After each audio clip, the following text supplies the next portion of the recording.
Hello, everyone. I'm glad y'all are with us tonight. We've got us another show.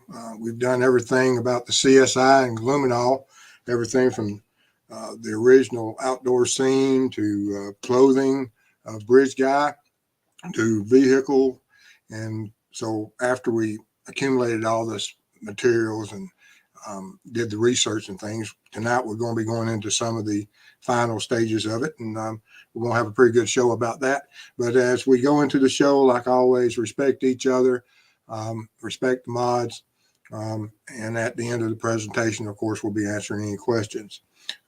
Just no initials, no names. If you have a POI, turn that information over to law enforcement.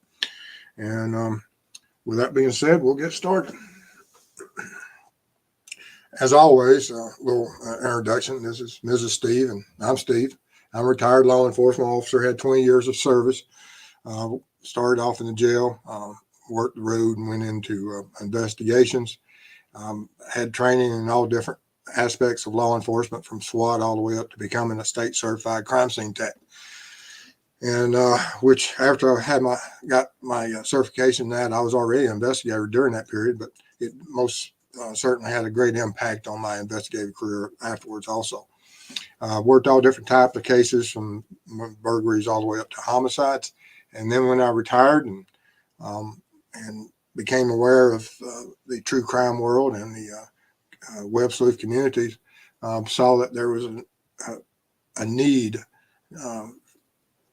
to come out and try to become a ambassador for law enforcement and help people see how law enforcement thinks, and so that we can have an impact together, working together on some of these cold cases or active cases or lost persons, whatever it takes for us to go out there, work together with law enforcement, with your local agencies, and have an impact. Put out that word if there's a missing person, or if we have a wanted person that needs to be looked at or pursued, and we need to alert the communities of certain threats. So as we move forward and we learn how to work together, and law enforcement uses us more and more, it will have an impact, and that's what we want to do. Welcome back, Molly. Molly's back. Thank goodness. Absolutely great news that she's doing better and is at home and has joined us tonight. So looking forward to her. All right. Well, as we look at Delphi and some of the things that went on in what we're focusing on in this show, at the crime scene from the abduction point all the way until where the homicides occurred, when and the confrontation between Libby and Abby and Bridge Guy. Scott Brown, thank you. Appreciate that, sir. We most certainly do. Thank your support. But when we get down there and we start looking at that crime scene itself, we don't know what all went on. We have little glimpses of it from the affidavit for the search warrant that the FBI did. Gave us a few clues of what was going on. And then, of course, you have the community rumors. You have all these theories that are out there. And what does it mean? Well, the theories and everything means nothing. The search warrant, we can give certain weight to it and some validity, that we have to look at some of the elements that went in it. And that's how come I did what I did as far as going out and creating a crime scene. And then working through everything that we can to see what the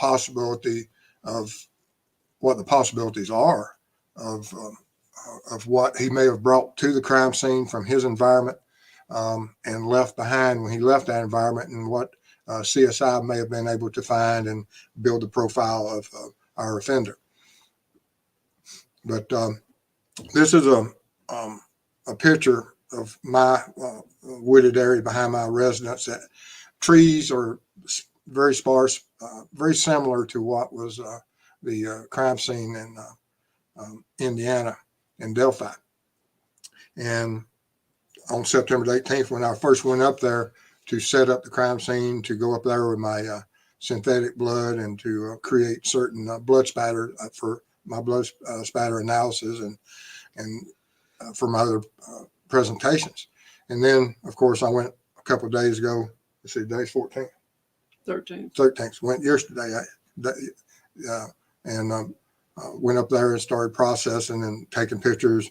And then on the night of the 11th and into the morning hours of the 12th, I was up there taking pictures during the night when I did my luminol. And so you'll see two dates on most of these slides. One of them is when I first set up the crime scene in September, and then the October 12th date. And I went to do the look at the crime scene again because we're going to be gone next week. We do our trip, and so we're going to be going up into Indiana, and so we're going to be busy for a week or so. And so I wouldn't be able to do my 1 month show, and I figured I'd go ahead and get it out of the way. And as the leaves are falling and everything, and hopefully they're falling a lot better up there than they are here. But I just wanted to show you and give you the date line. This is one of the shirts. Or the shirt that I used to create some blood spatters. I did transfer with my hand. I did some drops, did arterial spray, and there was a lot of done to the shirt. On the outside of it, even pre-wash, you really couldn't tell that it was really that stained. But now that I washed it, of course, on the outside of it, you can't see that much. But when you turn it inside out, the pre-wash one, you can see, of course, all the stains on the pattern. After the wash cycle, it really didn't help that much. Different lighting when I took the one wash cycle picture. But you can see the same blood patterns and everything. And the wash didn't change any part of what the set blood stain looked like. Those blood stains had dried and became set. And when we washed them through that cycle, like I said, it didn't disfigure the stains. It didn't, they're there. So the elements of that blood stain are locked in those clothes. And I'm going to save these clothes, and I'll probably wash them once a month for the next several months. And we'll see how it looks after multiple wash cycles. Every now and then we'll revisit these items. But after the one wash cycle, a picture on the left is that shirt. The picture on the right is the luminol when I went in there and lit it up last night, and with the luminol, and you can still see all those little splotches of blue, which is, it's not as much as what was during the first time when I luminoled them from the first time that the shirt was stained with the blood, but there's still a lot of that in there. And you can obviously see the blue, which you can still go in there. And what type of testing would they be able to do? They test those stains. Doesn't mean that they're going to get the needed DNA out of it, but it does show that that shirt has been stained. Scott Brown, $10. Thank you again, sir. That means a lot to us, and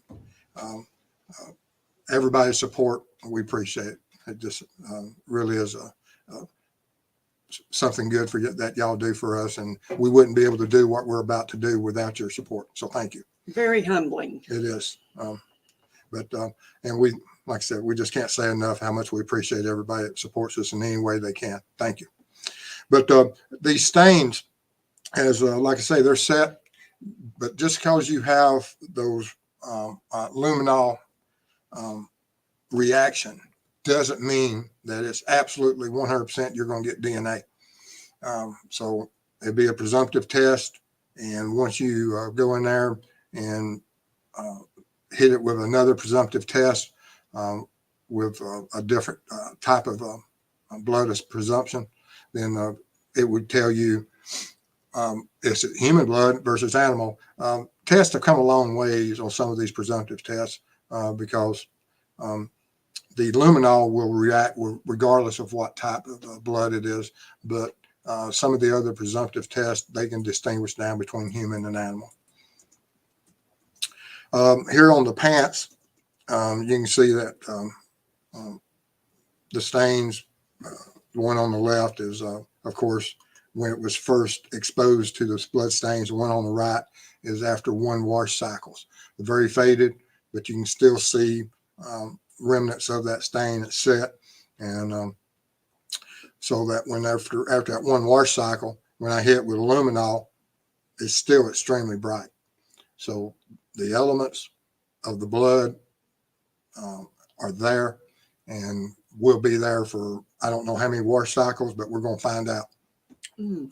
And yeah, she likes. Yes, I'm moaning. Yes, yeah, she appreciates it when I do all kind of stuff. It's not like true crime, Marvin Frank. Well, Hey, thank you. Hey, Marv. Thank you. Appreciate your support. But as we move, like I said, with this, and we look into these blood stains and we come in there with those other presumptive tests, we just hope that when you work on these crime scenes, you're the same position that you don't know just because something tests positive how much DNA is there. And more often than not, there will be some basis for it. I've got to do some more research to see how degraded, because DNA does degrade, and certain environments are extremely harsh on DNA. Some environments are not. And but as we move forward into that, that'll be a different topic.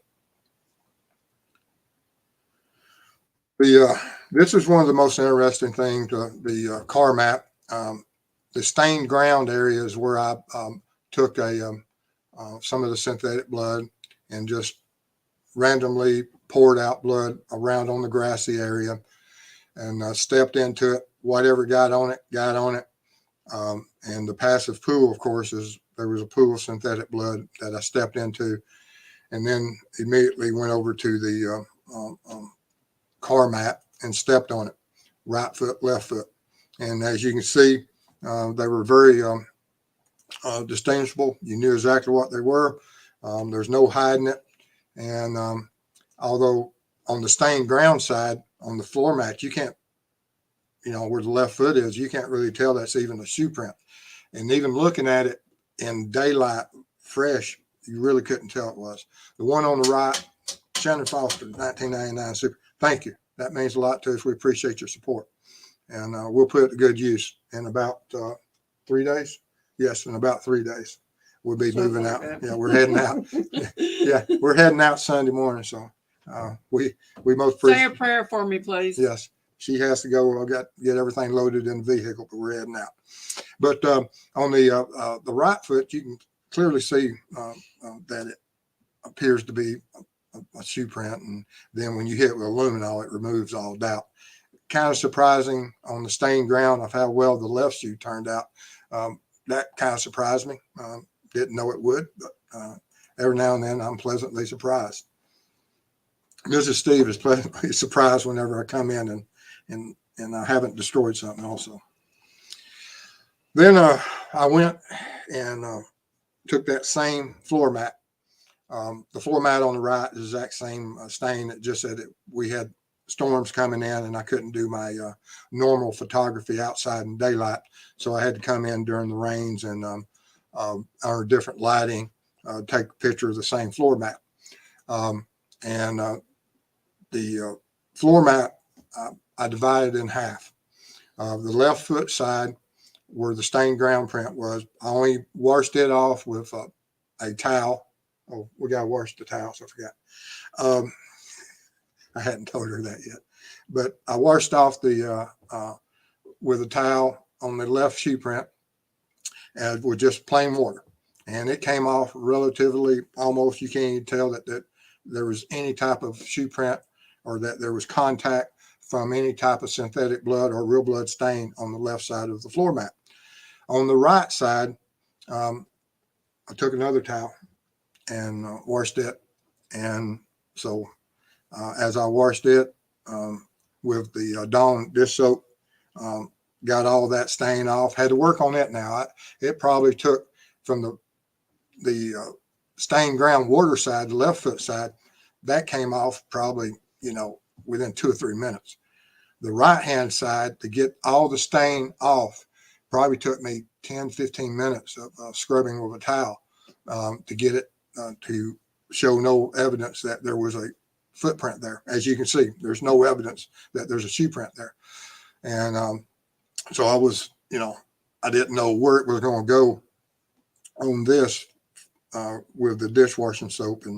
And so as you'll see, it is absolutely amazing that on this one that has no evidence of a shoe print, when you hit it with luminol, it lights up. Now this is that once I saw the reaction, now when I run it through the computer program, it's a very faint blue.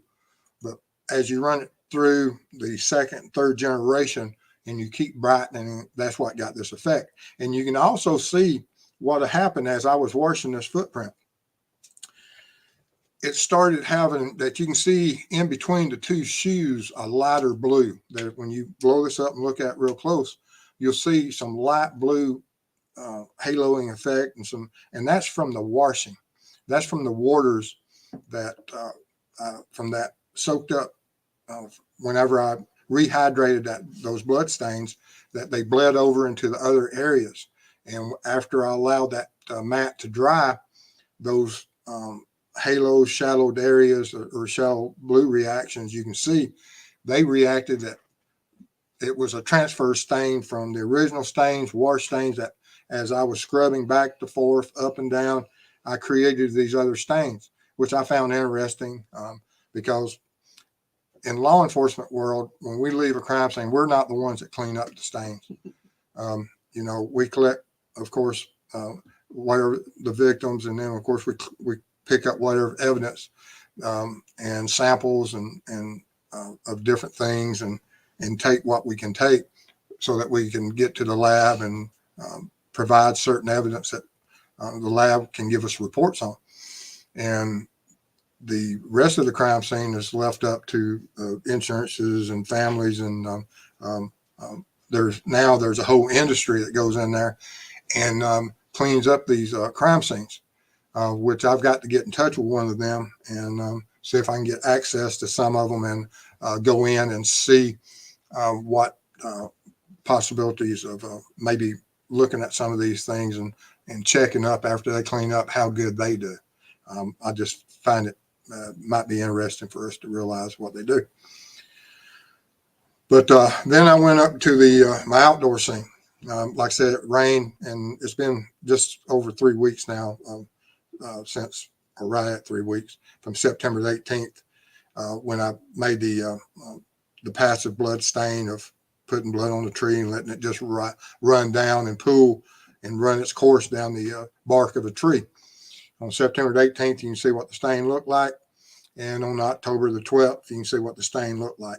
I've got the stains off that if you look at the characteristics, it's much like a fingerprint.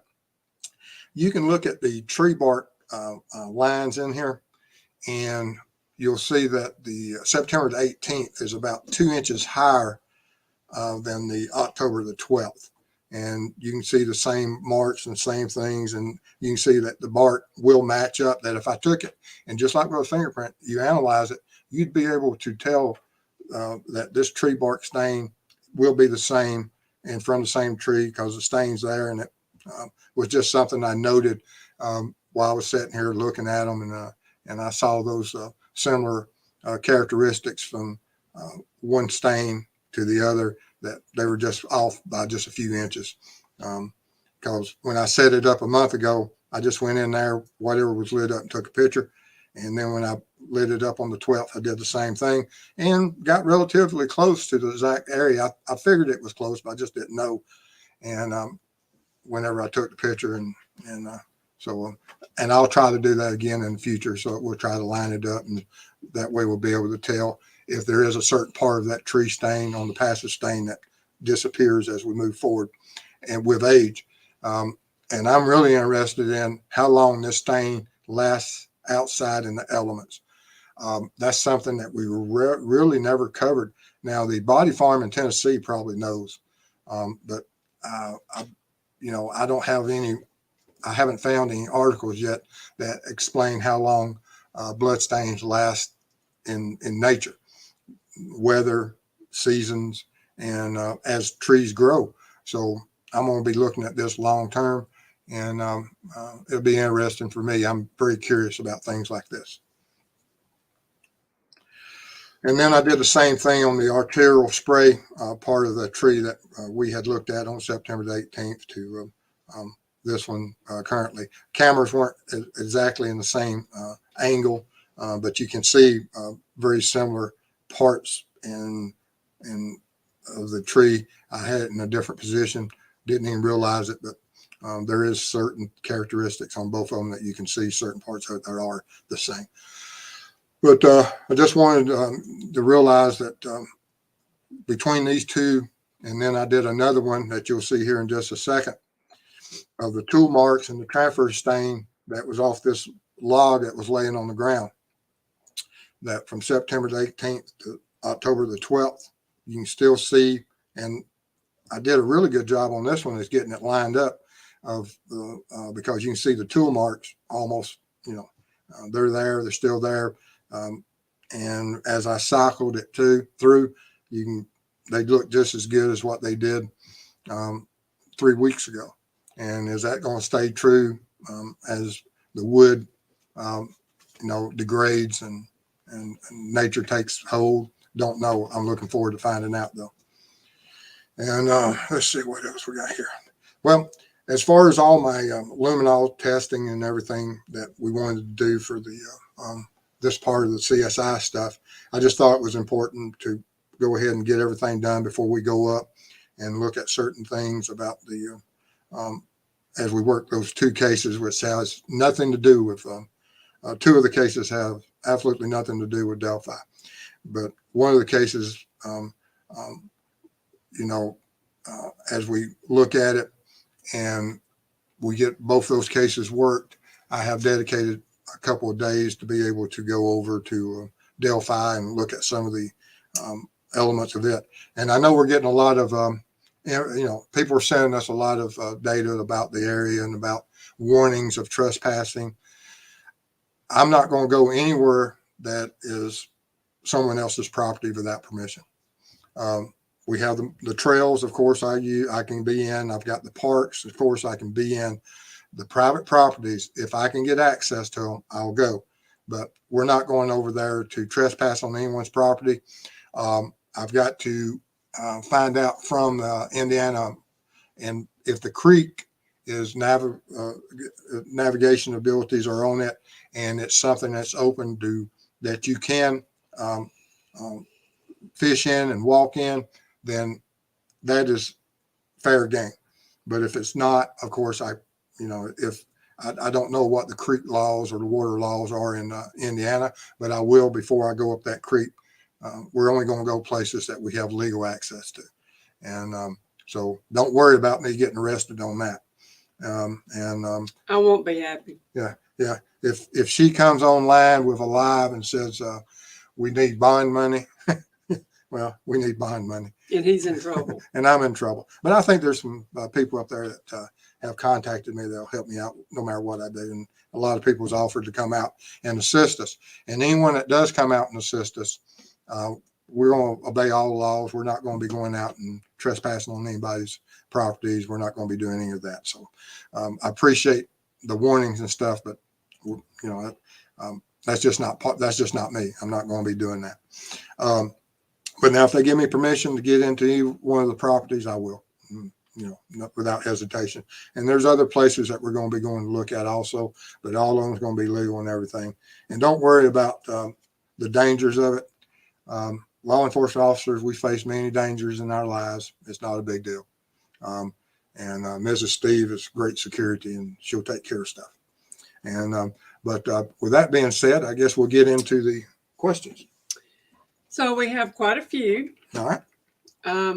Some of them are quite funny about my washing machine. So, okay, he washed all this blood-stained clothes, right, in my washing machine. And then he dried them in my dryer. So nothing has been washed since, right? I'm a little leery to put clothes in my washing machine and dryer, but I guess I'm going to have to at some point. So can I wash the nasty towels first? I'm going to do the car wash towels because then I'm going to test them. Okay, perfect. All right. So y'all heard it first. He's going to do the car wash towels first before I put clothes in there. He may be wearing a lot of tie-dyed clothes. Hopefully in not. the near future. Hopefully not. Okay. So the first question we got is not really a question. It's from Bonnie Wingard, and there's several little chat things. Okay. Because she's a little slower. So y'all just kind of have to follow along. Okay. She has found BG's coat. Okay. It has the pull apart, and she sent it to the line. So that's the first thing. Second one is she's kind of slow. She found the manufacturer of BG's coat, probably without the reflective Okay, good. that was on it. So then down the line, there's going to be a few more. So don't think I'm bouncing around, but that's just when they came in. I hope she has. I mean, I don't know. I hope she has too. I have no idea. That's what I'm hoping. I have no idea. Okay. And then, Sweet Caroline, what are we going to do when you guys are gone? We're trying to figure out certain parts of the trip that we can bring in and how to do some of these uploads. This is a learning curve for us also. One of our, we have access to a host in the area that says that we may be able to do a live off of their network service. So we're looking at that. And so if we can, we will. So I'm going to say just check your notifications on Facebook, on YouTube. And I don't know if it's easier for y'all to see the community page. No, I don't know. I don't know either. Whenever, just check it. Yeah, whenever you hit that subscribe, alerts, and all the other stuff, Yeah. I don't know how all this works, but just look at all that. Yeah. All right. And this will do nicely. Really enjoying the content. It's fascinating to see it from Ellie's side. Thank you both from Scotland. Whoa. That's cool. And our lab and the labs of the law enforcement people over there at Scotland Yard and everything, they're absolutely, world renowned also. And there's a lot of things that are done overseas I wish were done here. Scotland Yard and the and things that they've been doing and how they handle certain death investigation, I view as superior to what we do. There's a lot to be said about some of the processing techniques they use.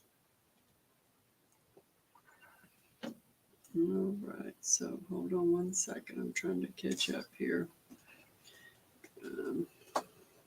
All right.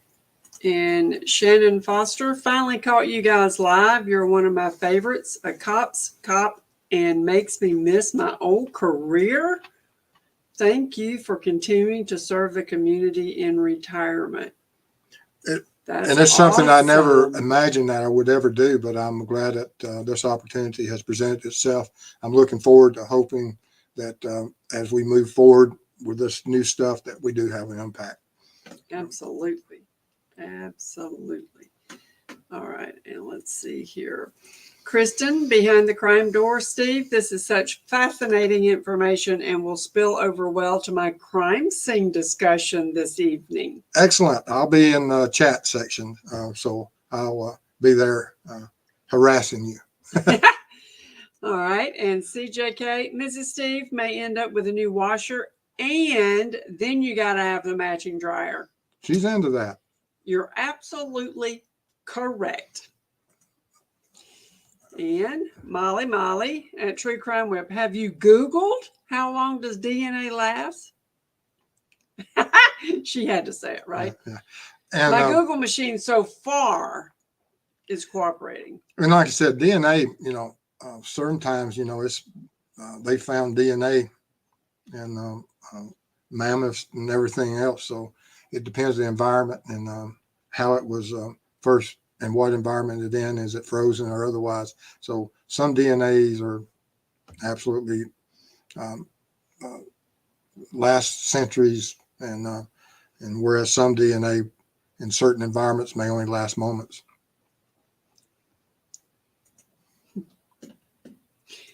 People crack me up. Double rainbows. Will authentic blood show up more intensely?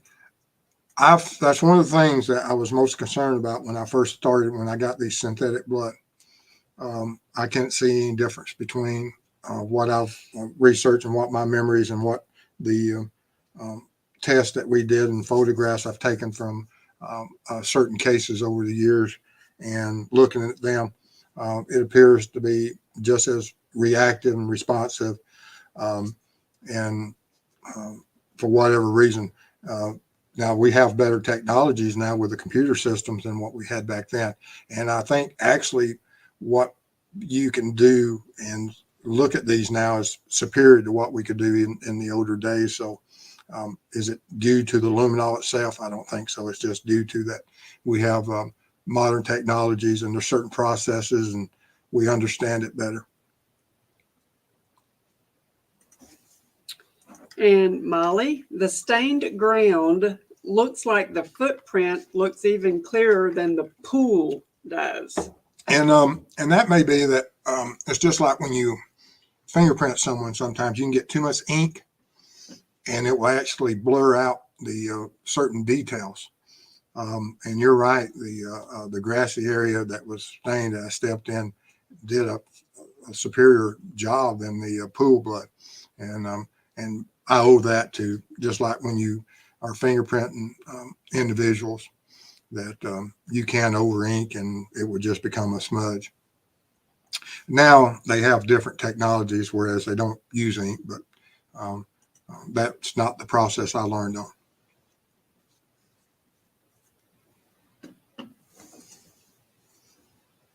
Okay, and Bonnie, the type of coat is on Chinookville. Yeah, y'all guys look at it. I'll look at it and see. I mean, hopefully she's on to something. I don't know. Yeah, I hope so. Wow. All right. And Avondale Mama, the luminol really made a difference, especially on the left footprint. It did. And I was surprised. Like I said, when I washed it, I thought that it would fade it out a little bit more, but it didn't. And I thought after working on the footprint for about 15 minutes with the dishwashing liquid, that there would be a significant impact on the print. None. That was pleasantly makes me hopeful that when law enforcement, under the right circumstances, when they find that vehicle, there's going to be things there. And True Crime with Marvin Frank, I just put out my first video for Tabitha. Good. Okay. And Molly at Mrs. Steve, it was the nice guest room towels that he took too, right? No, we don't. He knows better than that. No. We go through, now we have a cycle of towels, and once they hit the car wash rack, then of course that's what. They're his and they get to stay outside. And True Crime Maria, super interesting stuff here. Thank you. We appreciate that. And True Crime with Marvin Frank, I wonder if a magic eraser would take it off easily. You didn't try that, did you? No, that'll be a future test. I'll go back, and now that we know where it is on this stage, and I'll go in and I'll try to see if I can't get it out with different cleaners and eventually get to the destructive part on those floor mats that she doesn't need. I don't know if you wouldn't want those floor mats anyway now, would you? You ain't putting them bloody things in my car. See, which that would be embarrassing that if it was in your car and it got processed. That'd be my luck. Yeah, you had to explain. They wouldn't believe me. Anyway. All right. And Avondale Mama, amazing the prints are that bright after dawn. It was impressive to me. I never expected. Like I said, you can't tell. I've got the mats sitting over there waiting to be my next cycle whenever I, in a few weeks or whatever, whenever I address them again and go in there and attack them with different cleaners. And True Crime with Marvin Frank, Magic Eraser has taken off everything except the burnt stuff in my dryer. It is, and I've cleaned a lot of things with them, and they seem to be extremely effective.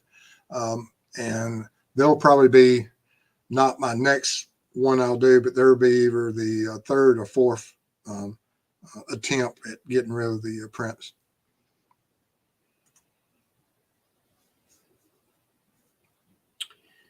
All right, let's see here. There she is.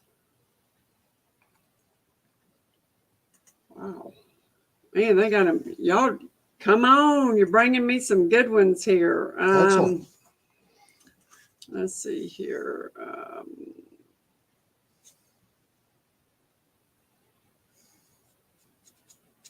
All right. So this is a good one. SP74. What is it with cops and mustaches? I don't know. Now there's that was just something that we done, and some departments allowed it, and some departments didn't. Now they've gone to beards and things, but but we just something that we've always done, and I like my mustache and kept it. And Olivia, outdoor stains. Holy moly. I said that too. I couldn't believe they were still there. And Molly, wow, I never would have noticed that on a tree as anything but tree. It is. And I have it marked up there as you can look at on the trees in the daylight. I have those tags on it, so I know exactly. And I have the photographs regardless if those tags fall off, but we'll see how long the tags last. Yeah. All right. And why? Do most police suffer from some form of PTSD after 20 years of serving the public? Thank you. It wouldn't be surprising, especially, you do see a lot of upsetting things, and people handle different things different ways. They compartmentalize, and some people have to have therapy on it, and but I work with a lot of I come from a farming background, and where we raised our own food and animals for processing and things. So I don't know if that had an impact on how I looked at it, but we were all trained, and during training you are exposed to so much through videos, photography, and other processes, and you're there with other individuals to support you. And there's nothing wrong that if you do see or you do arrive on a scene, and it's part of it, that part of life, that we all understand that something may just on a certain scene may affect an individual. They see something, or may get in there and actually know one of the victims. Been there, seen that, and they may want to step away and away from that scene and don't want to be involved in, which is the proper thing to do, because you can't have emotions when you're working these scenes. And some of them can be quite disturbing, but we always looked at it that you're there and you have to separate yourself from what you're looking at, be almost robotic, process it for the one purpose that there is a predator out there, and you have a job to do to get that predator. And you just have to put everything else to the side. And some people can handle it extremely well. Some people can't. And after 20 years, you see hundreds of victims from all different manners of death, even natural deaths. And you got drownings, you got self-inflicted. There's so many different types of ways that you'll see.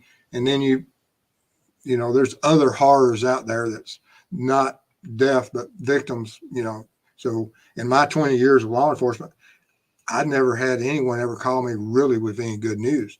Probably my best day was I did deliver a baby on the side of the road one time. He sure did. And so that was one of the most positive things in my career. And that, you get to see a lot of death, but how often do you get to see life? And so I did have that on my record.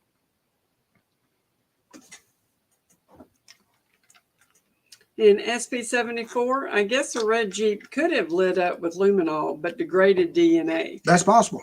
We don't know.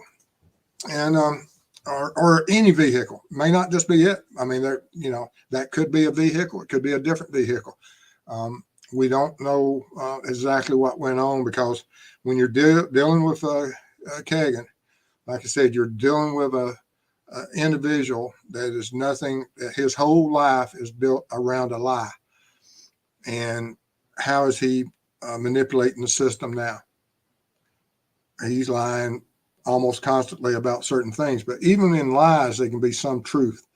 And law enforcement will have to look at that and determine how much truth are in those lies, as he has looked at this and what he's trying to do with the system. And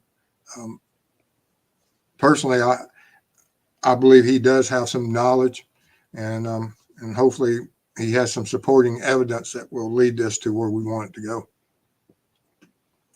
Avondale Mama, can't get over how bright the old blood is. It is. Now, I've seen that and anticipated that part of it, but I didn't know about after I was cleaning it, because, like I said, all the testing we ever did was what was brought into our classroom setting. That, now we did certain tests, and those days we had to use animal blood. They didn't have the synthetic blood, and we would create new blood patterns and blood spatter, and then we'd let them dry. Then we'd process them for everything from working angles and determining cast off and different types of blood spatter, what types of stains were they, proper classification for each type of stain, and then move on. And they would save those stains so that for the next class or two, and to be processed multiple times. But yeah, it is something that has changed over the years, and I'm glad that they're using the synthetic bloods now, because the old bloods were a health issue. I'm sure some of the chemicals that's in the synthetic blood is a health issue, and I'm not going to drink it or anything, but and I limit and wear all the proper gear when I handle it.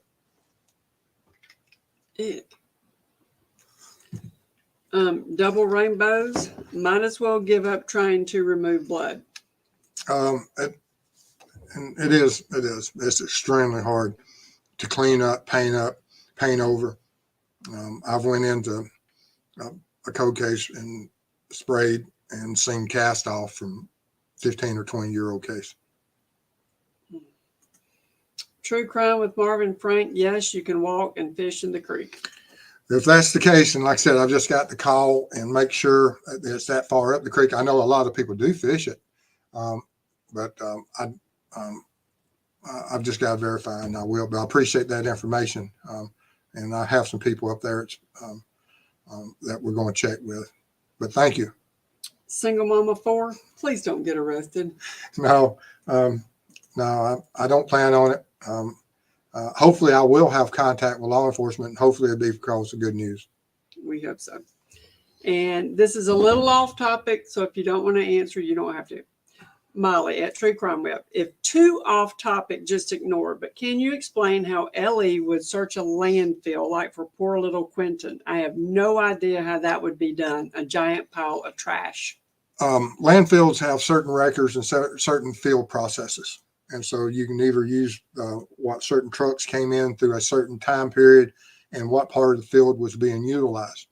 Then if you're looking for a timeline within that trash, a lot of trash that comes in is rotated through. Say that what trash you threw away last week. What was the dates on the letters? What mailings came out? What are the newspapers that have been discarded? All the items that have dates on them are stacked in that trash pile and in that dump. And items that are associated and have been dumped at that same time period, it's almost like looking through a file cabinet that's dated. And that's what they'll do. They'll go in there and they'll say, okay, we're looking for a person that went missing. And this can be, it doesn't have to be something that's this week. I mean, you could go back years.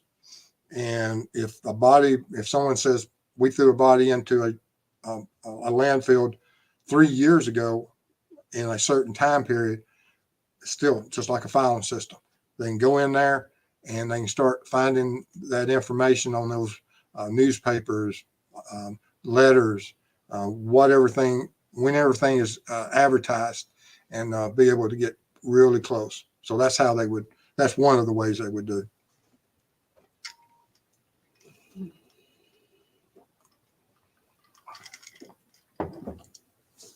All right, hold on one second.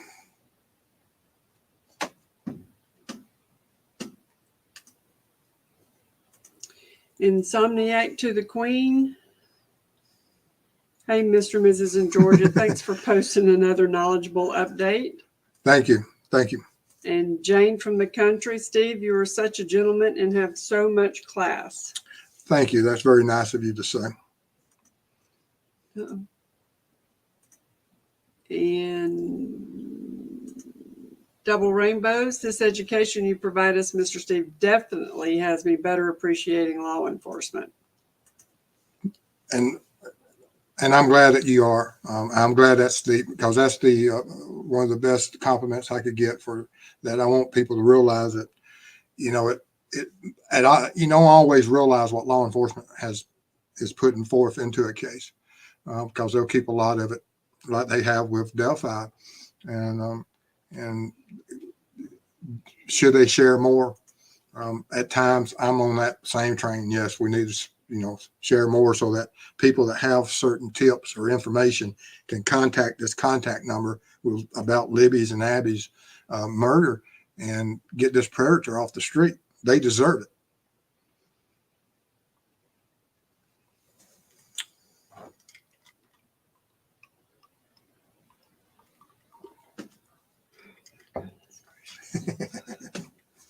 She's getting hit from all angles. I am. I'm getting it from everywhere. Oh, Charlie. Charlie. Thank you. We plan on staying extremely safe on our trip, and I'm looking forward to it. He does have to answer to me, remember? All right, Oh, yeah. So let's see here. How fast are you going? Well, that would be me. Yes, she's a violator. Yeah, I am habitual. I admit it. Single mom of 4. Good. Please at least do one live while you're gone. It will help my true crime web withdrawals. Okay, excellent. Thank you. Let's see here. Daisy, sounds like Mrs. Steve has an excellent "we need new towels" excuse. Yeah. I do that periodically, and yes. I think y'all know why, right? Yes. For some reason, I am extremely harsh on certain things. Checking convictions. Been listening. I always learn something from you every time. Your channel is educating and interesting. Thank you. Checking convictions. Good to hear from you. I hadn't heard from you, and I was on True Crime Sunshine, and I hadn't in the last day or two, but I hadn't caught up with you. But it's good to see you, and thank you for coming here tonight.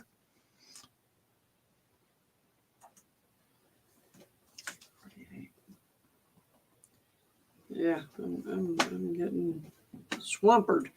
All right. And Cheryl Birch, if there is human blood, but later blood was put on top from either pork or deer processing, would they still be able to test and prove the blood underneath is human after all these years? I'm sure there will be mixtures of it, and can it be disguised, and how would you distinguish? I don't know. If we have that thought process of that there is that possibility to occur, they would just have to go in and try to distinguish with whatever information they have, and find places that might not be that well cross-contaminated, because there's no guarantee that when you go to a crime scene, can things get totally eliminated and covered up and destroyed? Yes, and it happens. And how would you distinguish? That would be a hard task. These people crack me up. Oh my gosh, y'all are cracking me up. All right, let's just see what that is. All right, I got something else pop up here. Oh, Kristen. Kristen, thank you. It was an honor for me that you, and I thank you for having confidence that in me that I could help you. And it was an honor, and you have a great community, and I look forward to participating in your community. And if there's anything I can ever do for you in the future, never hesitate. I'll be there for you. Appreciate your support. It means a lot to us. And True Crumb Maria, did you guys try luminol on the washing machine? No, I stopped it on my washing machine. Time out. I tried. No. She wouldn't let me. No. I've got to do that, but I've got to find an old washing machine. Yeah. You ain't do. I draw the line on the washing machine. Washing machine and cars out. All right. Double rainbows. I am grateful that blood can't be eliminated. Thank goodness. And there's something to be said for that, even if they told and got rid of all the DNA profile, we still have that imprint, and we have certain things that in presumptive tests that they would still have to explain away in court. And so there's great value in that. So even if you don't have the DNA profile, it's not normal to have that type of reaction on your floor mats, in your kitchen, on your floors, on your walls, on your ceilings, that if you have any type of blood spatter, it's just not normal. Level-headed, this is priceless. I see Steve with mustache and aviators. He needs to welcome people in with them one night. You'd be amazed at how often I wear Where are glasses. Are they upstairs? Yeah. Yeah. He wears sunglasses all the time outside. We're going to do that. We'll do that. If it's not next week, we'll do it the week after. Anyone that meets me in Delphi or meets me as we work these, you'll see my sunglasses. Yes, all the time. And Marvin Frank, no beard, please. And thank you. Yeah. Thanks, Marv. I agree. TTM fangirl, mustaches and donuts. Hey. Just something about it, right? Coffee, Waffle Houses. There you go. And Mrs. Steve, I sent monies tonight. I will check on that. And thank you, Kathleen. Thank you. Greatly appreciate it. Thank you. I started so I could remember to check for you, but thank you so much. Thank you. And sees through in the area of the supposed crime scene at Delphi, there are trees cut down from around a foot off the ground. Would CSI do that for evidence? They might have removed certain trees or things. I don't know what you talk. I haven't seen those crime scene after photos, so I don't know what was done pre, during, or after. But they may be cutting in a new avenue of approach or opening up an area so that they could do some 3D imaging. There's a lot of reasons that you would remove certain brush, but I don't know in what context that was.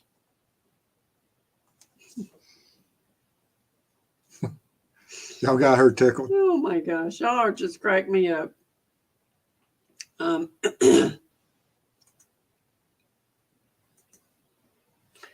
Insomniac to the Queen. Grown man knows better than to touch the house towels. This one does. Learn the hard way. I get. He gets in trouble. Yeah. Susan Purdy, I read an article today that said nearly 30 children have been reported missing in Indiana since January the 16th of 2022. Ooh. That's 30 children this year. Mm-hmm. Y'all, something ain't right there. Yeah, that's 3 a month. That's almost 1 a week. Something just ain't right. I don't know what it is, but all right. Ann Broom. Mr. Steve, what do you think about the Savannah police releasing a, quote, prime suspect name before arrest warrant is issued? Seems smart to me in order to tamp down spiraling community speculation. I talked to another creator today about that exact topic. When law enforcement comes out and names suspects, it is a hard road from that point on for that person. They pretty well are focused on. It's not a person of interest; it's a suspect, and so they have some. Those are strong words in the law enforcement field. That when you say suspect, that means a lot to me. That things are on a certain path, going a certain way, and they have certain evidence. And Kristen, behind the crime door, Steve, you are just a great human being, and Mrs. Steve, you are too. So glad we have you both in this community. Blessings for your trip to Indiana. Thank you, Kristen. Thank you. And somebody earlier tonight said that this was a family. I can't remember who said that. I think Scott Brown said that this was a family. So thank you.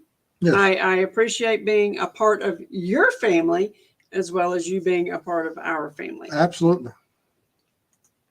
And True Crime with Marvin Frank, does bleach just mess up DNA, but blood can still be seen after bleach was used? And luminol does have a reaction with it, and it's very similar to what blood is, but you can distinguish on certain parts of it of the differences. Yes, it can be extremely destructive to certain parts of it. But even the cleaning on certain areas and certain crime scenes tell you that, when people are missing and things have bleach on them that never had bleach on them, and, that you go in, their whole is a carpeted area and it has a lot of bleach on it. There's reasons for that.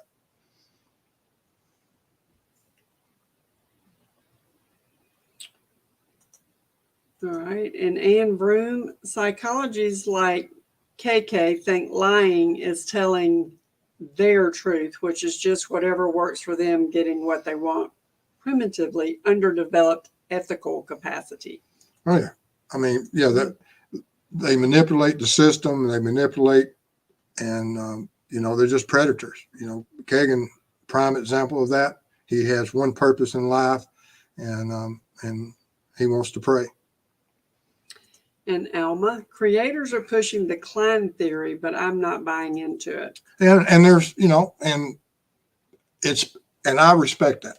And I want, for the fact that it makes people that have certain theories that you have to push hard for those theories. But if you have other theories and you have other evidence, push those theories out there. What those evidence are. If you develop a tip or you come up with something that, because something is more likely than not doesn't mean it's absolute. And so, stick with your guns, develop whatever theory, work with the evidence. And if you develop certain leads or information, notify, contact the tip line and let them know.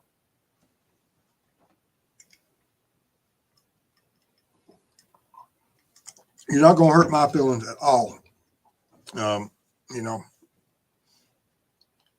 We all want one thing, and that's justice. I don't care who's right, as long as we get justice for these two little girls. And Mark, when the CSI TV series came out years ago, it was then I remember luminol was emphasized. How old is luminol, and when did you first use it in your crime investigations? We started seeing it prior to my certifications. I started getting certified in the late 80s. They came out with a program here in Georgia. And so from somewhere around 88, 89 up to around 91, it took about 2 years to get through all the processes and seeing it work. But even then, it still was, luminol was around, but how often was it used? Not as much as it is now. It's like all things and all sciences out there. I think it's been around for a long time, but not always used. But could I have used it on more crime scenes? Probably could have, but wasn't always necessary.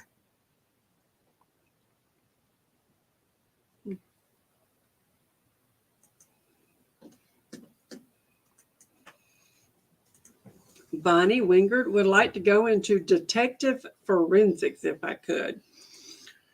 Not a bad field. There's a lot of labs out there that appreciate good people. Checking convictions. Thank you for such a great quality stream, educational, and so interesting to listen to and see the way things work. Thank you. Blessing to our community. Thank you. Looking forward to getting on a panel with you again. She's extremely interesting and educated, and I like talking with her. And Mustang 1965, do an empty load after the towels. Yeah. Yeah, I'm still a little iffy. I have ran my hand around it to see if anything comes off, but yeah, this is priceless. Molly, Costco has really nice towels and sheets for great prices. So I guess I need to run to Costco and get me some stuff. We're fine. We're fine. Yeah. Nothing like a little tie-dye. All right. And serendipity. Have you ever worked with a psychic and or one that provided true information? I never did. Now, I've worked and had families tell me that they had contact with them, but and it's whatever, but I never did myself, no.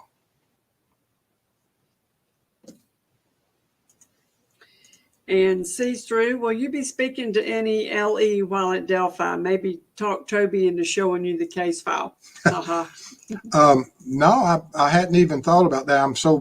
I've got so much stuff to do, and I hadn't even really looked at because setting up and taking time away from certain things. As far as I know, how busy law enforcement, can be at times, and but that may be something in the future that we do. And Diane P., there's not enough money in the world to get me to walk the Monon High Bridge. Yeah. Same way for her. She hates bridges. Yeah. Ugh. And Molly at True Crime Web, would you do a YT masterclass on CSI stuff? That would be cool. There's probably a lot of people far greater at this stuff than I, but I enjoyed doing it, and I enjoyed doing all different types of tests. I just have a curiosity in me for doing it. And it works out more often than not. But I did work with some really good people and had some really great training by some great instructors. And SB74, geez, the next time I buy a house or a car, I'm going to luminol it first. I don't care who you are. That's funny there now. That's funny. That's priceless. All right. And Marvin Frank, Mrs. Steve, let him do the wash machine. Then you get a new set. Trust me, I've thought about it. And Cheryl Birch, I use enzymatic cleaner to clean up after my cat. It can break down blood stains where it had a protease in it. I wonder how well that can get rid of evidence. I will look at that. I hadn't even thought about the enzymatic cleaner. Hey, Cheryl, send us an email to steve@truecrimeweb.com and tell us what kind you use. Yeah, let me look at that. I hadn't even thought about that. And Mrs. Steve, save yourself a lot of horrified stress and don't let Mr. Steve luminol any of the hotel rooms y'all stay in. Oh, my goodness. Maybe I need to ban the luminol for the trip. Oh, yeah. And yeah. All right. And Scott Brown, I believe KK is directly involved one way or another. I believe he has knowledge of certain things. Absolutely. That's just my opinion, but I believe so. Mm-hmm. All right. Let's see here. All right. And Susan Purdy, I have seen the tree stumps also in the area of the crime scene for YouTube creators that went to the scene. They are from small trees and cut about a foot from the ground. Evidence on them? Don't know. Hopefully, though, I can get access to it and look at that. I don't know. That'd be interesting. Mm-hmm. And let's see here. Sweet Caroline, peroxide gets blood out of a lot of things also. Yeah, the peroxide can be destructive, yes. Yeah. Now, I used hairspray on his uniforms back in the day. I don't know how bad that.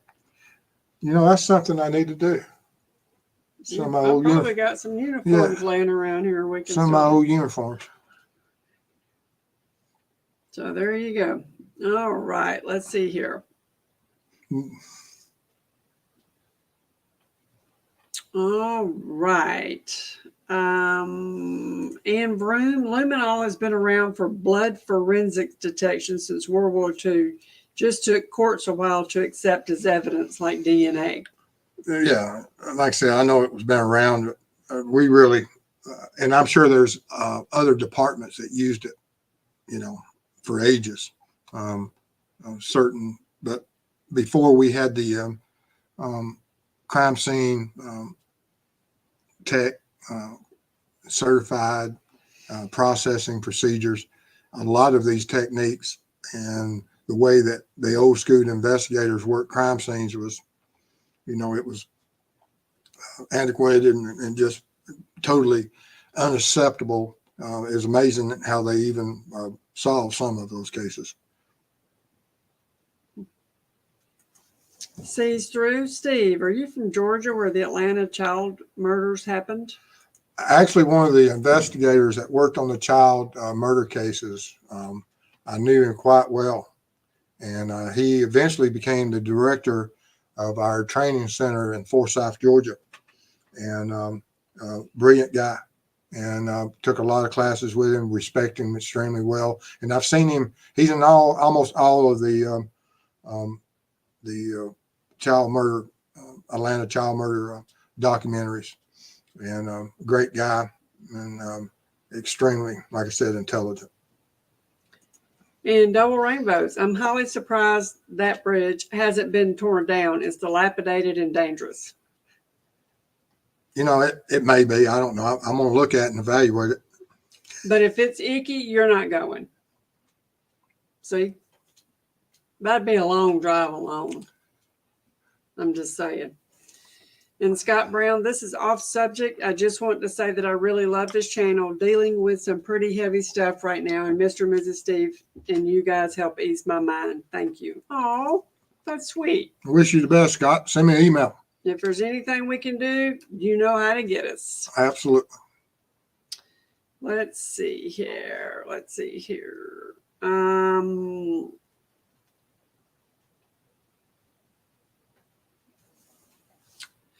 Come on now, only 33 likes. Come on, guys. We need some likes. Yeah, we need. I don't know what that means. Don't forget it. Yeah, y'all guys like. All right, you're done. We're done. Well, guys, I appreciate y'all being here tonight, and I look forward to. We got Saturday night. We'll probably have a short presentation. We got to pack all day Saturday, and get the vehicle ready to go for when we leave out Sunday, and we'll try to keep in touch as much as we can. But like I said, we'll cover a lot of this information Saturday. But like always, if you have any information. We got one thing. Okay. Charles Godwin, we have had an undiscovered serial killer since 2007, but I don't know where that is, Charles. Send me an email, steve@truecrimeweb.com. Whatever information you have, we'll look at it. Appreciate it. But as we get ready and everything, we'll get some more details on it. But as always, if y'all have any information about Libby and Abby. Peru too? Bossy wants to know if you're going to Peru. Yes, I'm on ride through Peru also. Okay. And I don't know where I'm going. I'm just along for the ride. I've got some time trials and different things I'm going to be doing to see what the timelines and time frames and things would be. But as always, if you have any information about Libby and Abby, have a person of interest or any type of evidence, let law enforcement know. And y'all guys stay safe out there. And I'm looking forward to seeing y'all Saturday night. Y'all have a good, Thanks, be guys. safe. Love y'all.